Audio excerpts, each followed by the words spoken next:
रियासत तेलंगाना में सैलाब के मुतासिरीन की इमदाद के लिए कई मशहूर शख्सियात की जानिब से तेलंगाना के चीफ मिनिस्टर रिलीफ फंड में अतिया देने का सिलसिला जारी है।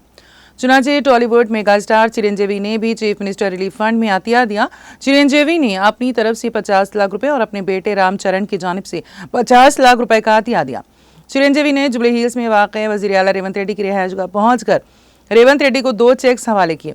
इसी तरह मशहूर अदाकार विश्वा किशन ने 10 लाख रुपए, साहिद धर्म तेज ने 10 लाख रुपए और अली ने 3 लाख रुपए अतिया दिया। जुबली हिल्स की रिहायशगाह पर वज़ीर आला को चेक्स हवाले किए गए। अमर राजा ग्रुप की जानिब से सीएम रिलीफ फंड में 1 करोड़ का अतिया दिया गया। साबिक़ वज़ीर जी अरुणा कुमारी ने चेक वज़ीर आला को सौंपा। गारुड़ापल्ली इंफ्रास्ट्रक्चर प्राइवेट लिमिटेड ने 25 लाख रुपए का अतिया दिया। इस मौके पर रियासती वज़ीर सित्तक्का भी मौजूद थी।